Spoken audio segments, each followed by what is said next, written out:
മുല്ലപ്പെരിയാറിൽ നിന്നും കൂടുതൽ വെള്ളം ആവശ്യപ്പെട്ട ടി.വി.കെ അണക്കെട്ടിൽ ജലനിരപ്പ് ഉയരുമ്പോൾ ഇടുക്കിയിലേക്ക് ഒഴുക്കുന്ന വെള്ളം തമിഴ്നാടിന് നൽകണം. തമിഴ്നാട് കമ്പം എം.എൽ.എ. ജഗന്നാഥ് മിശ്രയുമാണ് ഈ ആവശ്യം ഉന്നയിച്ചത്. നിലവിൽ ഡാം നിറയുമ്പോൾ അധികമായി വരുന്ന വെള്ളം ഇടുക്കിയിലേക്ക് ഒഴുക്കുകയാണ് ചെയ്യുന്നത്. முல்லை பெரியார் அணையினுடைய எக்ஸஸ் வாட்டர் ஒரு ஆண்டுக்கு 5 தடவை எக்ஸஸ் வாட்டர் இடுக்கி டேமுக்கு போய் இடுக்கி டேம் வழியா அரபிய கடலுக்கு போகுது. அந்த தண்ணி, அந்த வாட்டரை எங்களுக்கு எக்ஸஸ் வாட்டர் எவ்வளவு எக்ஸஸ் வாட்டர் முல்லை பெரியார்ல இருக்கு அது பூரா தமிழ்நாட்டுக்கு கொடுங்க. அது இல்ல கெப்பாசிட்டி, உங்களுக்கு கெப்பாசிட்டி, அதாவது முல்லை பெரியார் டேமோட கெப்பாசிட்டி போக அதுதான் எக்ஸஸ் வாட்டர். முல்லை பெரியார் அணையுடைய கெப்பாசிட்டி போக நான் லண்டன் போனேன். பெண்ணிக்கு செலவிறக்கம் லண்டன் போச்சு. ஸ்காட்லாந்துல இருக்கக்கூடிய ஒரு 300க்கும் மேற்பட்ட அணைகளை ஆய்வு பண்ணோம். 3 முறை. அது அதாவது கேரள மக்களுக்கும் தமிழக மக்களுக்கும் பிரச்சனையை உண்டாக்குற மாதிரி நம்ம எந்த ஒரு செயல்பாடும் நம்ம செய்யக்கூடாது.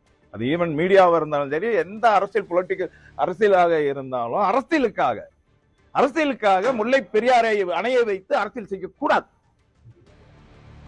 அதுக்கு நாங்க ஒருபோதும் அதுக்கெல்லாம் இருக்க மாட்டோம். கேரள மக்கள் இருக்க மாட்டோம். நாங்க സഹോദരமா இருக்கோம். இருக்கும். പ്രിൻസ് ജെയിംസ് കൂടുതൽ വിവരം നൽകും. പ്രിൻസ്, എവിടെയായിരുന്നു അദ്ദേഹത്തിന്റെ ഈ ആവശ്യം ഉന്നയിച്ചത്? രാഷ്ട്രീയമായി മുല്ലപ്പെരിയാറിനെ ഉന്നയിക്കരുത് എന്നും അദ്ദേഹം പറയുന്നുണ്ടല്ലോ.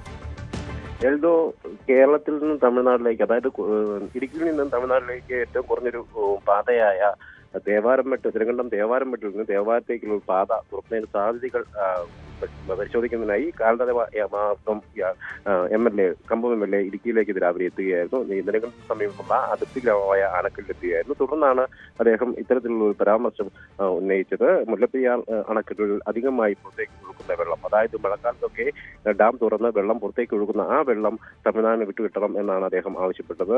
ഇപ്പോൾ നിലവിൽ ഒഴുകുന്നതിനേക്കാൾ കൂടുതൽ വെള്ളം, അതായത് 4-5 തവണ ഇത്തരത്തിൽ മഴ കണക്കുന്ന സാഹചര്യം ഉണ്ടാകുമ്പോൾ മുല്ലപ്പെരിയാർ തുറന്ന് ഇടുക്കി ഡാമിലേക്ക് വെള്ളം ഒഴുകാനുള്ള സാഹചര്യമുണ്ട്. ആ ഒരു അവസ്ഥയിൽ നിന്ന് മാറി അങ്ങനെ ഒഴുക്കുന്ന വെള്ളം, അധികമായി വരുന്ന വെള്ളം തമിഴ്നാട്ടിലേക്ക് എത്തിക്കുകയാണെങ്കിൽ അത് തമിഴ്നാടിന് കൂടുതൽ ഗുണകരമാകുമെന്നാണ് അദ്ദേഹം പറയുന്നത്. അപ്പം അണക്കെട്ടിന്റെ നിലവിലെ സംഭരണ ശേഷി 142 അടിയാണ്. അത് ഉയർത്തേണ്ട സാഹചര്യത്തെക്കുറിച്ച് അദ്ദേഹം പരാമർശിച്ചില്ല.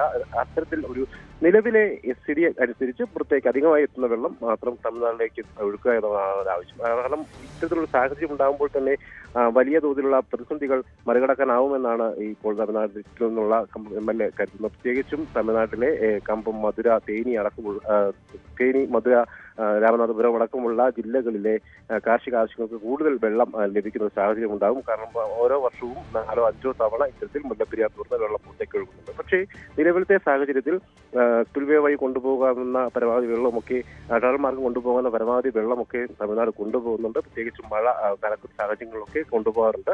കൂടുതലായി സജ്ജീകരണങ്ങൾ ഏർപ്പെടുത്തിയെങ്കിൽ മാത്രമേ ഇത്തരത്തിൽ വെള്ളം കൊണ്ടുപോകാനുള്ള സാഹചര്യം ഉണ്ടാവൂ. അപ്പം ഇരു സംസ്ഥാനങ്ങളിൽ തമ്മിലുള്ള ധാരണ ഉണ്ടാവണം. അപ്പം കേന്ദ്ര ജല കമ്മീഷനൊക്കെ ഇടപെടേണ്ട ഒരു സാഹചര്യമുണ്ട്. മുല്ലപ്പെരിയാർ വിഷയത്തിൽ ഈ സംസ്ഥാനങ്ങൾ തമ്മിലുള്ള വലിയ പ്രതിസന്ധികളൊക്കെ ഉയരുന്ന ഒരു സാഹചര്യമുണ്ട്. പലപ്പോഴും തമിഴ്നാട് അതിർത്തി മേഖലകളിലൊക്കെ വലിയ സമരങ്ങളൊക്കെ ഉണ്ടാകുന്ന ഒരു സാഹചര്യം കൂടിയുണ്ട്. അത്തരത്തിലുള്ള സാഹചര്യങ്ങളെല്ലാം കണക്കിലെടുത്ത് പുതിയ ഈ സംസ്ഥാനങ്ങളും കൂടി ആലോചിച്ചൊരു തീരുമാനത്തിലേക്ക് എത്തുന്ന സാഹചര്യത്തിലേക്കാണ് അദ്ദേഹം ആവശ്യം ഉന്നയിക്കുന്നത്.